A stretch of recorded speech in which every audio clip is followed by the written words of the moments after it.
ആ പ്രണയകാലത്ത് ആമി എന്നോട് തൻ്റെ ഹൃദയ രഹസ്യങ്ങളൊക്കെയും പങ്കുവച്ചിരുന്നു. വളരെ അടുപ്പമുള്ള കുറച്ചു പേരോട് പറഞ്ഞതുപോലെ എന്നോട് ആ കഥകളൊക്കെ ഇങ്ങനെ വിവരിക്കുകയുണ്ടായി. താൻ എത്ര അഗാധമായാണ് അയാളെ സ്നേഹിക്കുന്ന ആ കമിതാവിനെക്കുറിച്ചും വർണ്ണിച്ച് കേൾപ്പിക്കുകയുണ്ടായി. അയാളുടെ ഭാഷാ പാണ്ഡിത്യം, ഫോണിലൂടെ അയാൾ ചൊല്ലിത്തരുന്ന ഗസലുകൾ, അയാൾ വിവരിക്കുന്ന ഉറുദു കവിതകൾ, അതേപോലെ അയാളുടെ ഭാഷയുടെ ബ്രില്യൻസ്, ഇതൊക്കെ എത്ര പറഞ്ഞിട്ടും ആമിക്ക് മതിയാവുന്നില്ല. ടാമി എന്നോട് പറഞ്ഞു, ഈ മുസ്ലിം പുരുഷന്മാരെ കാണാൻ എന്തൊരു ഭംഗിയാണ്, എന്തൊരു ഭയങ്കര ഒരു അറേബ്യൻ സൗന്ദര്യമാണ് അവർക്ക്. അപ്പോൾ ഞാനെന്തോ അത്ര സുന്ദരന്മാരായ പുരുഷന്മാരെ അങ്ങനെ കണ്ടിരുന്നില്ല.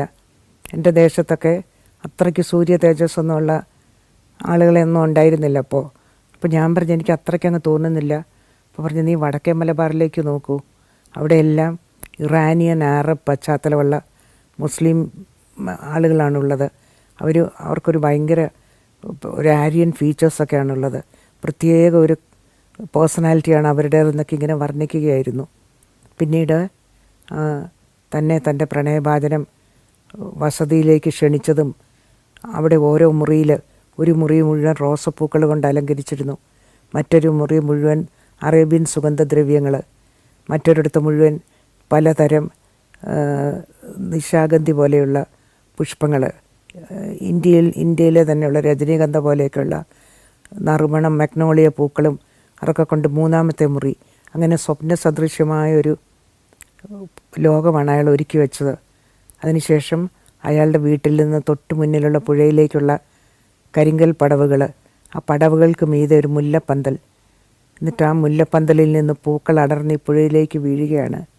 അപ്പോൾ നിലാവുള്ള രാത്രിയിൽ ആ കമിതാവിനൊപ്പം പുഴയിൽ നീന്തി തുടിച്ചതും ആ കരിങ്കൽ പടവിലൊക്കെ ഇരുന്ന് അയാൾ പാടുന്ന പാട്ടുകളൊക്കെ കേട്ട് ആസ്വദിച്ചതും ഉറങ്ങാത്ത നിശീഥിനികളുമൊക്കെ ഇങ്ങനെ വളരെ വികാരവായ്പോടെ എന്നെ വിവരിച്ച് കേൾപ്പിച്ചു. അപ്പോൾ ശരിക്കും മാധവക്കുട്ടി അന്ധമായി അയാളെ വിശ്വസിച്ചിരുന്നു. അയാൾ തന്നെ വിവാഹം കഴിക്കുമെന്ന് 100% ഉറപ്പിച്ചിരുന്നു. അപ്പോൾ ഒരാൾക്ക് ജീവവായു പോലെ ആ എഴുത്തുകാരിക്ക്, പ്രിയ മാധവിക്കുട്ടിക്ക് പ്രണയമില്ലാതെ ജീവിക്കാനേ പറ്റില്ലായിരുന്നു. അനുരാഗം ഇല്ലാതൊരു നിമിഷം പോലും കഴിയാൻ പറ്റില്ല. അത്ര ജീവിതം അപ്പോൾ ഭയങ്കര വിരസമായി അനുഭവപ്പെടും. അപ്പോൾ തൻ്റെ എല്ലാ സ്വപ്നങ്ങളുടെ ഒരു സാക്ഷാത്കാരമായിട്ടായിരുന്നു ആ പ്രണയബന്ധത്തെ ആമി കണ്ടിരുന്നത്. മനോരമയ്ക്ക് വേണ്ടി ഇൻ്റർവ്യൂ ചെയ്യാൻ പോകുമ്പോൾ ആദ്യ ദിവസം എൻ്റെ മകൾ അമ്മിണിക്കുട്ടിയും എന്നോടൊപ്പം ഉണ്ടായിരുന്നു. അന്ന് അവൾ 10ാം ക്ലാസ്സിലോ മറ്റോ പഠിക്കുകയാണ്. അപ്പോൾ മാധവിക്കുട്ടിക്ക് അവളെ കണ്ടപ്പോൾ വളരെ സന്തോഷമായി. ഇങ്ങനെ ചേർത്ത് പിടിച്ച് തലോടുമൊക്കെ ചെയ്തിട്ട് എന്നോട് പറയുകയാണ്, നിനക്ക് എന്തൊരു സൗഭാഗ്യമാണ്, ഒരു പെൺകുട്ടിയെ തന്നല്ലോ, ഈശ്വരൻ എന്തൊരു അനുഗ്രഹമാണ് ചെയ്ത്. ഒരു പെൺകുട്ടി ഉണ്ടെങ്കിൽ ആ വീട് ഒരു വസന്തം പോലെ ഇങ്ങനെ പൂത്തുലഞ്ഞ് നിൽക്കുമെന്ന്. നമ്മൾ തിരിച്ചു പോകാൻ നേരം അമ്മിണിക്കുട്ടിക്ക് ഒരു കൊച്ചു സ്നേഹ സമ്മാനമൊക്കെ കൊടുത്താണ് ആമി യാത്രയാക്കിയത്. പക്ഷേ സങ്കടകരമെന്ന് പറയട്ടെ, ആമി ഈ ലോകം വിട്ടു പോകുമ്പോൾ ഞാനിവിടെ ഉണ്ടായിരുന്നില്ല. ഒരു മാസത്തെ ഒരു ട്രെയിനിങ് കോഴ്സിലായിരുന്നു. അവിടെ ടെലിഫോണോ മറ്റ് ബന്ധപ്പെടാൻ ഒരു സൗകര്യവും ഉണ്ടായിരുന്നില്ല. 2-3 ദിവസം കഴിഞ്ഞാണ് ഞാൻ ആ മരണവിവരം അറിയുന്നത് തന്നെ. അപ്പോഴേക്കും ആമിയുടെ ആത്മാവ് ഇവിടം വിട്ട് പോയി കഴിഞ്ഞിരുന്നു. കഴിഞ്ഞ വർഷം ആമിയുടെ ചരമദിനത്തിൽ ഞങ്ങൾ 3 പേർ ആ ശവകുടീരത്തിലെത്തിയിരുന്നു. സക്കറിയ ചേട്ടനും മധു നായരും ഞാനും ചേർന്ന്. എന്നിട്ട് ഏതാനും വനപുഷ്പങ്ങൾ ആ കാൽക്കീഴിൽ അർപ്പിച്ചു. അവിടെ നിൽക്കുമ്പോൾ ഞാൻ ഓർക്കുകയാണ്, ഏതൊരു കവിയും സ്വപ്നം കാണുന്നത് പോലെ മാമരങ്ങൾക്ക് ചുവട്ടിൽ ഒരു ശയ്യ. അവിടെ ആമി നിതാന്ത നിദ്ര കൊള്ളുന്നു, സ്വാസ്ഥ്യവും ശാന്തിയും അനുഭവിച്ചുകൊണ്ട് തന്നെ.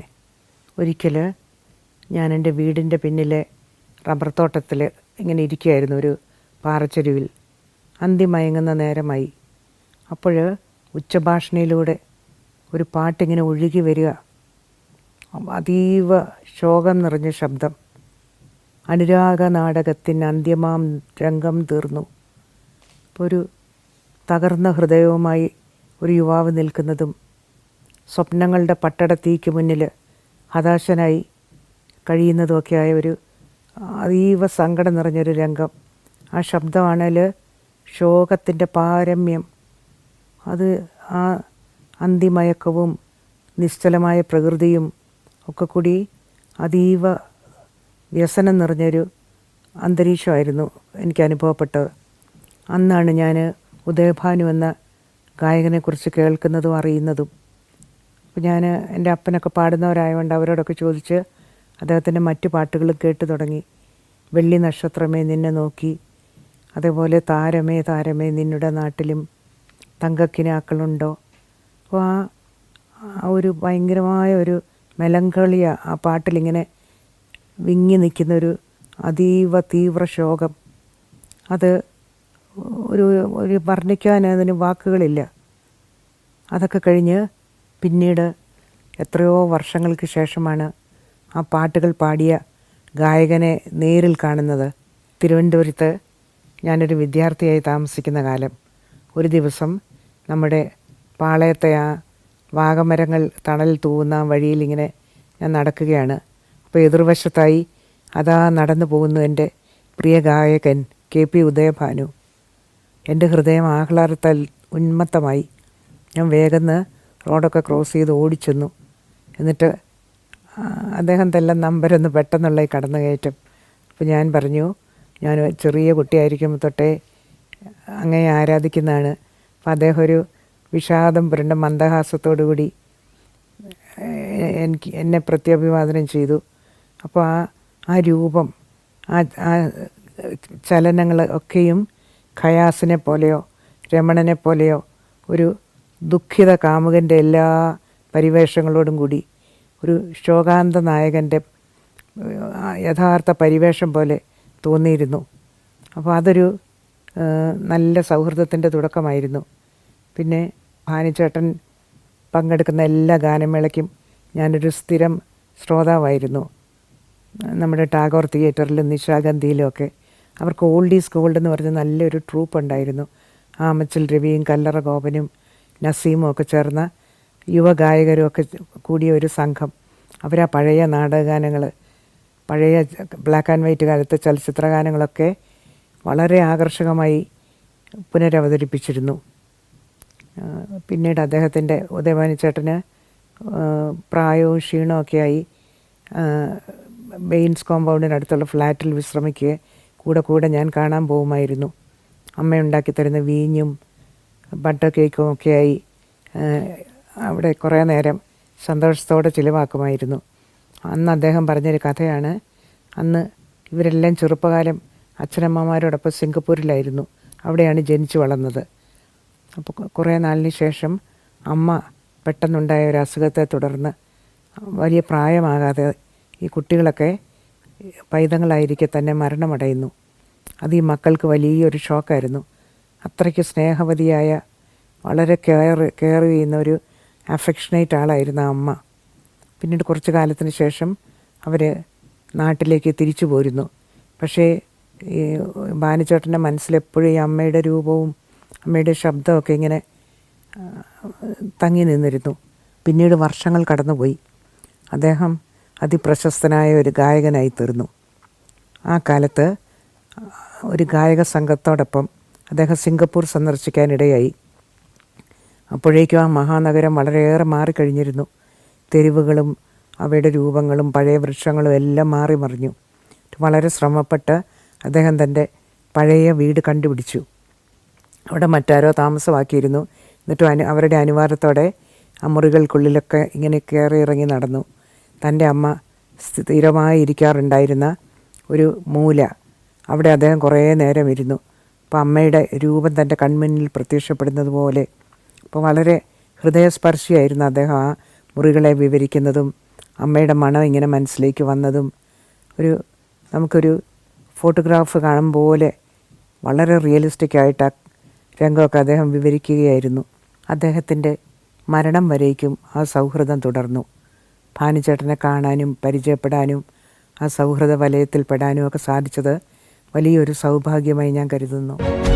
ഇന്ത്യയിലെ 13 സംസ്ഥാനങ്ങളിലൂടെയുള്ള സഞ്ചാരം ഇപ്പോൾ പെൻഡ്രൈവിൽ ലഭിക്കുന്നു. ചരിത്രവും ഐതിഹ്യങ്ങളും യഥാർത്ഥ ജീവിതവും ഒത്തുചേരുന്ന ഇന്ത്യൻ കാഴ്ചകളുടെ ഈ അസുലഭ ശേഖരം സ്വന്തമാക്കാൻ 9995 444 222 എന്ന നമ്പറിലേക്ക് ഇന്ത്യ എന്ന് SMS ചെയ്യൂ. സാഹിത്യവും സംഗീതവും പോലെ തന്നെ ഞാൻ ഏറെ ഇഷ്ടപ്പെടുന്നൊരു മേഖലയാണ് ചലച്ചിത്രങ്ങളുടേതും. എനിക്ക് തോന്നുന്ന ഒരു കുഞ്ഞു കുട്ടിയായിരുന്ന കാലം തൊട്ട് അപ്പനോടൊപ്പം നമ്മൾ കാഞ്ഞിരപ്പള്ളിയിലെ ബേബി തിയേറ്ററിൽ പോയിരുന്നു. നമ്മൾ സകുടുംബം വളരെ ആസ്വദിച്ച് ഓരോ പടവും കാണുന്നുണ്ടായിരുന്നു.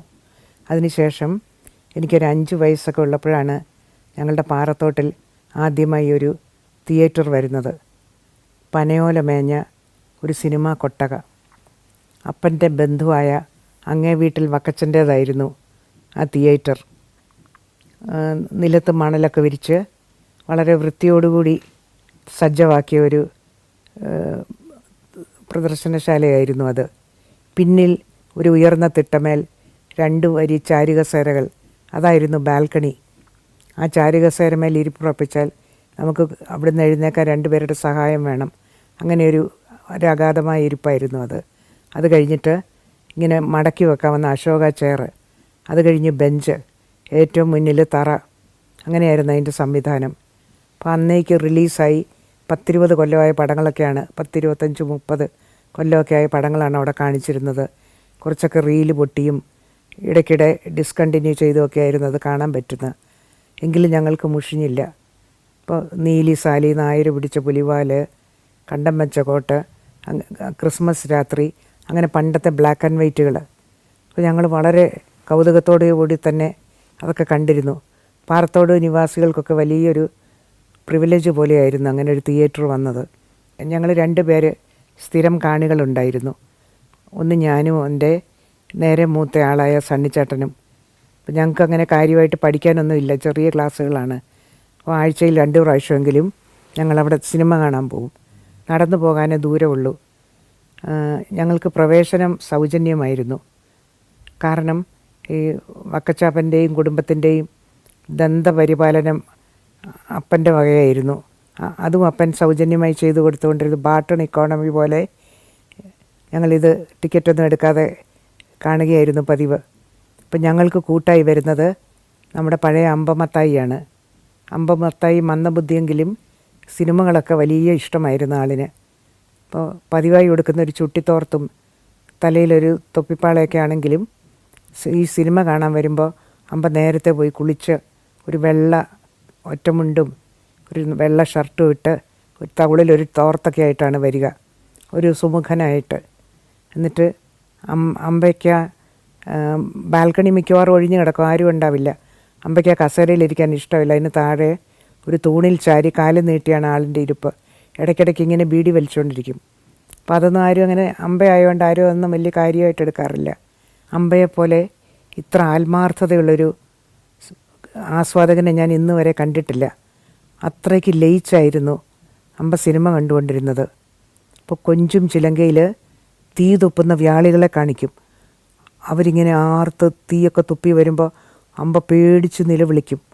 അതുപോലെ ജ്ഞാനസുന്ദരിയിൽ നായികയുടെ കൈ വെട്ടിയിട്ട് പനിനീർ മലരിനൊരു ഇതൾ കൊഴിഞ്ഞാലോ എന്നൊക്കെ പറഞ്ഞൊരു ശോകപ്പാട്ടുണ്ട്. അതൊക്കെ കാണുമ്പോൾ അമ്പ തേങ്ങിക്കരയും. അതേപോലെ തന്നെ ബഹദൂറോ പട്ടസദനോ പൈനാപ്പിൾ പോലൊരു പെണ്ണ എന്നൊക്കെയുള്ള പാട്ടൊക്കെ പാടി സദൻ ഇങ്ങനെ വരുമ്പോൾ അമ്പ ചിരിച്ച് മണ്ണ് കപ്പും. അപ്പോൾ ഈ നമ്മുടെ നാട്ടുകാർക്കൊക്കെ അമ്പ സുപരിചിതനായിരുന്നതിനാൽ ആരും ഇതൊന്നും അത്ര കാര്യമായിട്ട് എടുത്തിരുന്നില്ല. അപ്പോൾ ആ സിനിമകളൊക്കെ ആ ബ്ലാക്ക് ആൻഡ് വൈറ്റിൻ്റെ പ്രത്യേക ഒരു സൗന്ദര്യം, പ്രത്യേകിച്ച് നിലാവും രാത്രിയൊക്കെ കാണിക്കുമ്പോൾ ഒരു പ്രത്യേക അഭൗമിക സൗന്ദര്യം വരും ആ സീനുകൾക്ക്. അപ്പോൾ ഈ കളർ ഫിലിം ഇഷ്ടപ്പെടുന്ന പോലെ തന്നെ ഞാൻ ആ ബ്ലാക്ക് ആൻഡ് വൈറ്റ് ഫിലിമുകളെയും ആസ്വദിച്ചിരുന്നു. പിന്നീട് കുറേ കാലം കഴിഞ്ഞാണ് ഞാൻ തിരുവനന്തപുരത്ത് വരുന്നതും ഇവിടുത്തെ ഫിലിം ഫെസ്റ്റിവലൊക്കെ കാണുന്നതും. ജീവിതത്തിൻ്റെ ഇടവേളകളിൽ കാര്യങ്ങളൊക്കെ പാടെ വിരസമായി ചമഞ്ഞൊരു കാലയളവിലാണ് ഞാൻ ആദ്യമായി ഫിലിം ഫെസ്റ്റിവലുകൾക്ക് പോയി തുടങ്ങിയത്. ആദ്യത്തെ ഓർമ്മ കലാഭവൻ തിയേറ്ററിൽ വെച്ച് നടന്നൊരു ഡിസീക്ക ഫെസ്റ്റിവലാണ്. ഒരാഴ്ച നീണ്ട ഒരു ചലച്ചിത്രോത്സവം. ഡിസീക്കയുടെ ബ്ലാക്ക് ആൻഡ് വൈറ്റ് പടങ്ങൾ, പ്രത്യേകിച്ച് സോഫിയ ലോറൻ നായികയായി അഭിനയിച്ച 4-5 ചിത്രങ്ങളുണ്ടായിരുന്നു. വളരെ നല്ലൊരു ഫെസ്റ്റിവലായിരുന്നു അത്. അന്ന് ഫിലിം ഫെസ്റ്റിവൽ കാണാനൊക്കെ ആളുകൾ വളരെ കുറവായിരുന്നു. തിയേറ്ററിൻ്റെ പകുതി പോലും ആളില്ല. ഇതൊക്കെ ഒരു ബുദ്ധിജീവികളുടെ ഏർപ്പാടെന്നാണ് സാധാരണ മനുഷ്യരൊക്കെ കരുതിയിരുന്നത്. അതിനുശേഷം സൂര്യ കൃഷ്ണമൂർത്തിയുടെ 100 സിനിമകളുടെ ഒരു ഫെസ്റ്റിവൽ, അതും ഒരു ഗംഭീരൻ പ്രദർശനമായിരുന്നു. ലോകത്തിലെ 100 ക്ലാസിക്കുകൾ തിരഞ്ഞെടുത്ത് ഒരു ഉജ്ജ്വലമായൊരു സിനിമ വിരുന്ന് തന്നെയായിരുന്നു അത്. ആദ്യകാലം തൊട്ട് ഞാൻ ചലച്ചിത്രമേളകൾക്കൊക്കെ പോയി തുടങ്ങിയിരുന്നു. ഈ പറഞ്ഞ പോലെ ആദ്യ വർഷങ്ങളിലൊക്കെ കൊട്ടകയുടെ പാതി പോലും ആളുണ്ടാവില്ല. പിന്നെ ഫെസ്റ്റിവലൊക്കെ കാണുന്നത് കുറച്ചൊരു സംശയദൃഷ്ടിയോടുകൂടി ആളുകൾ വീക്ഷിച്ചിരുന്നു.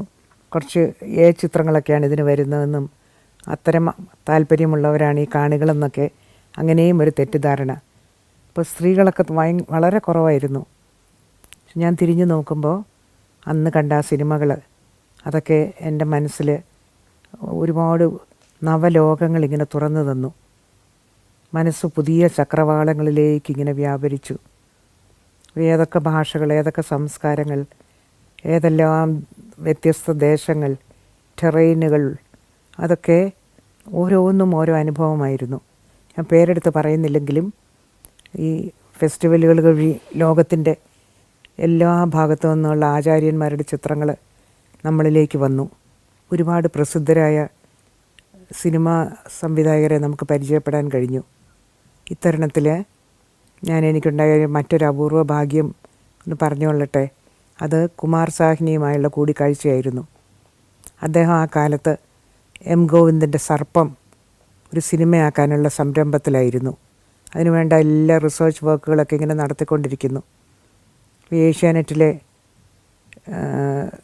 പ്രൊഡ്യൂസറും പ്രശസ്ത സംവിധായകനുമായ രാജനായിരുന്നു അദ്ദേഹത്തെ എനിക്ക് പരിചയപ്പെടുത്തിയത്. അപ്പോൾ ആ സർപ്പത്തിൻ്റെ ഒരു പ്രണയത്തിൻ്റെ തലം, അപ്പോൾ അദ്ദേഹത്തിന് എൻ്റെ പ്രണയ കവിതകളൊക്കെ ട്രാൻസ്ലേറ്റ് ചെയ്ത് വായിച്ചപ്പോൾ എന്നോട് സംസാരിക്കണമെന്ന് തോന്നി. അപ്പം നമ്മൾ കേരളീയർ ഒരു പരമ്പരാഗതമായി പ്രണയത്തെ വർണ്ണിക്കാൻ ഉപയോഗിക്കുന്ന വാക്കുകൾ, ബിംബങ്ങൾ, അതിന് ചേർന്ന ഉടയാടകൾ, പരിമളങ്ങൾ, അതേക്കുറിച്ചൊക്കെയായിരുന്നു അദ്ദേഹത്തിന് അറിയേണ്ടത്. അപ്പോൾ രാജനോടൊത്ത് ഒരു വൈകുന്നേരവും രാത്രി ലേറ്റാകുന്നവരെ അദ്ദേഹം നമ്മോടൊത്ത് ചിലവഴിച്ചു. വളരെ ഔന്നത്യമാർന്നൊരു മനസ്സിനുടമ, അങ്ങേയറ്റത്തെ എയ്സ്തെറ്റിക്കായിട്ടുള്ള ഒരു ഭാവുകത്വം.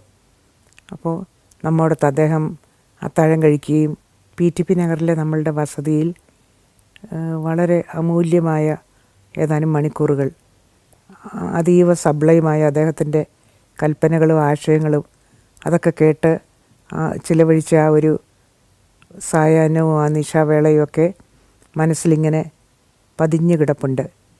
പോകാൻ നേരം അദ്ദേഹം എൻ്റെ നെറ്റുമേൽ വാത്സല്യപൂർവ്വം ഒരു കുളിർത്ത ചുംബനം നൽകി. അപ്പോൾ ശരിക്കും ഒരു വിശുദ്ധമായൊരു ചുംബനം, ഒരു കാറ്റ് പൂവിതളുകൾ എങ്ങനെ തലോടി കടന്നു പോകുന്നുവോ അത്രയ്ക്ക് വളരെ ഒരു സാന്ദ്രമായ ചുംബനം, അതും എൻ്റെ മനസ്സിലിങ്ങനെ തങ്ങി നിൽപ്പുണ്ട്. ഏതാനും വർഷക്കാലം ഞാൻ നമ്മുടെ സംസ്ഥാന ഫിലിം സെൻസർ ബോർഡ് അംഗമായിരുന്നു. ഏറെ ആസ്വദിച്ചൊരു കാലഘട്ടമായിരുന്നു അത്. ചില ചവറ് പടങ്ങളൊക്കെ കണ്ട് സഹിക്കേണ്ടി വരുമെങ്കിലും മികച്ച ഒരുപാട് ചലച്ചിത്ര കാവ്യങ്ങൾ ആ കാലഘട്ടത്തിൽ കണ്ട് ആസ്വദിക്കുകയുണ്ടായി. ഒരു സിനിമ സെൻസർ ചെയ്യുമ്പോൾ 4 അംഗങ്ങളാണ് ഉണ്ടാവുക. അതിനൊപ്പം സെൻസർ ബോർഡ് ഡയറക്ടറും ഉണ്ടാവും. അപ്പോൾ 4 പേർക്കും സ്വതന്ത്രമായ അഭിപ്രായങ്ങൾ എഴുതാം. അതിനുശേഷം ഒരു മീറ്റിംഗ് ഉണ്ട്. ആ മീറ്റിങ്ങിൽ എല്ലാവരോടും ചർച്ച ചെയ്ത് ഒരു പൊതുവെ എഗ്രീബിളായിട്ടുള്ളൊരു തീരുമാനമാണ് എടുക്കാറുള്ളത്. ഇപ്പോൾ ചിലരൊക്കെ ചോദിക്കാറുണ്ട്, ഈ സെൻസറിങ് ആവശ്യമാണോ, എന്തിനാണ് സെൻസറിങ് എന്നൊക്കെ. ഞാൻ എപ്പോഴും വിചാരിക്കും സെൻസറിങ് അത്യന്താപേക്ഷിതമാണെന്ന്. കാരണം പല സിനിമകളും കാണുമ്പോൾ അതിന് ഉപയോഗിക്കുന്ന ഭാഷ എത്ര മ്ലേച്ഛവും അശ്ലീലവും ഹീനവുമാണ്.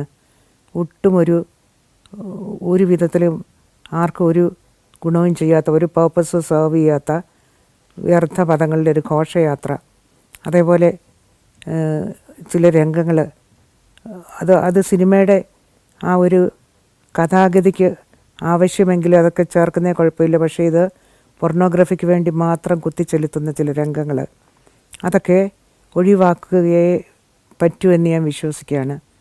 പക്ഷേ ഈ സെൻസർ ബോർഡ് അംഗങ്ങൾ പലപ്പോഴും അവരുടെ ക്വാളിറ്റി നമുക്ക് വളരെ സംശയം തോന്നും.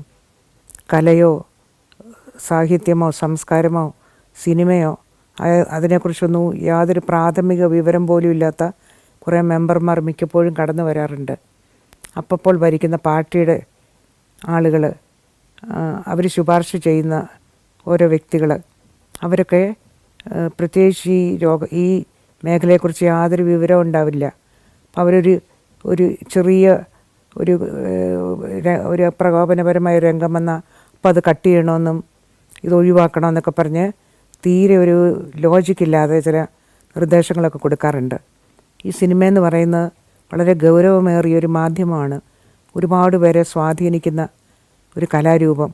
അപ്പോൾ അതിനെയൊക്കെ വിലയിരുത്തുമ്പോഴും മാർക്കിടുമ്പോഴും ഒക്കെ കുറേ കൂടി ക്വാളിറ്റിയുള്ള മനുഷ്യർ വേണമെന്ന് ഞാൻ ആഗ്രഹിക്കുകയാണ്. അക്കാലത്തൊരിക്കൽ സൈജു കുറുപ്പ് പ്രധാന വേഷത്തിൽ അഭിനയിച്ചൊരു സിനിമ സെൻസറിങ്ങിനെത്തി.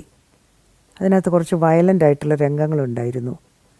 അത് ആ കഥയുടെ പുരോഗതിക്ക് വളരെ ആവശ്യമായ ഒരു കഥാസന്ദർഭമൊക്കെ ആയിരുന്നു. പക്ഷേ എന്നോടൊപ്പം ഉണ്ടായിരുന്ന സ്ത്രീകൾ അവർ കുറച്ച് ദുർബല ചിത്തരായിരുന്നു. വയലൻസ് ഞങ്ങൾക്ക് പേടിയാണെന്ന് പറഞ്ഞിട്ട് അവരത് മുറിച്ച് മാറ്റണമെന്ന് ശഠിച്ചു.